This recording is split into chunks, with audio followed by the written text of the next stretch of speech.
Subscribe कीजिए हमारे channel को और साथ में बेल आइकन जरूर दबाएं ताकि आपको मिलता रहे हमारा वीडियो सबसे पहले। त्रेता युग का अजय योद्धा, त्रिलोक विजेता लंकापति रावण और द्वापर युग के सबसे पराक्रमी और अजय योद्धा गंगा पुत्र भीष्म, इन दोनों अजय योद्धाओं के युद्ध का क्या निकलेगा परिणाम, यह जानने के लिए इस वीडियो को अंत तक जरूर देखें। पुराणों में इन दोनों महान योद्धाओं के पराक्रम की गाथा है। अगर पितामह भीष्म त्रेता युग में होते और इनका सामना लंकापति रावण से होता तो इस भयंकर युद्ध का क्या परिणाम होता। लंकापति रावण भगवान शिव के परम भक्त थे और उनके शिष्य भी थे।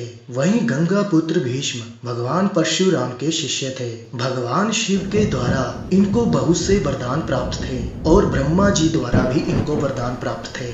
वहीं गंगा पुत्र भीष्म के पास अनगिनत दिव्य अस्त्र थे। इस कारण द्वापर युग में उनका सामना कोई भी नहीं कर सकता था।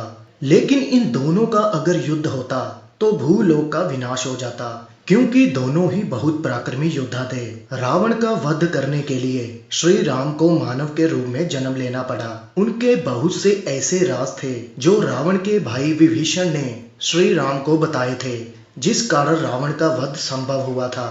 और कहा जाता है लंकापति रावण की नाभि में अमृत भी था, जिस कारण रावण का वध करना किसी के बस की बात नहीं थी। वहीं गंगा पुत्र भीष्म को इच्छा मृत्यु का वर भी प्राप्त था। लेकिन इन दोनों में अगर युद्ध होता तो बहुत ही भयंकर और प्रलयनकारी होता।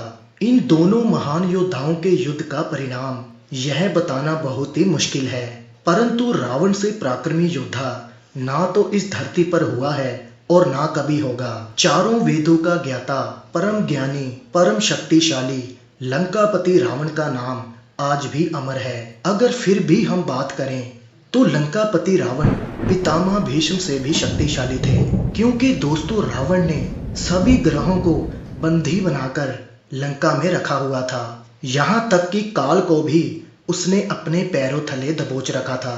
इतना पराक्रमी योद्धा जो काल को भी बंदी बना ले, ऐसा हमने कभी नहीं सुना। लेकिन रावण में वह क्षमता थी जो तीनों लोगों का सामना कर सकता था।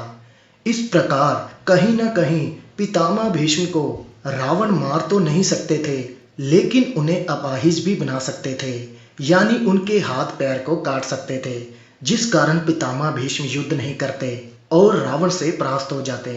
तो भक्तों, आपकी इसके बारे में क्या राय है, ये तो आपके कमेंट्स बताएंगे। इस वीडियो को लाइक कीजिए, शेयर कीजिए और हमारे चैनल को सब्सक्राइब कीजिए। साथ में बेल आइकन जरूर दबाएं ताकि ऐसी धार्मिक वीडियोस मिलती रहे सबसे पहले।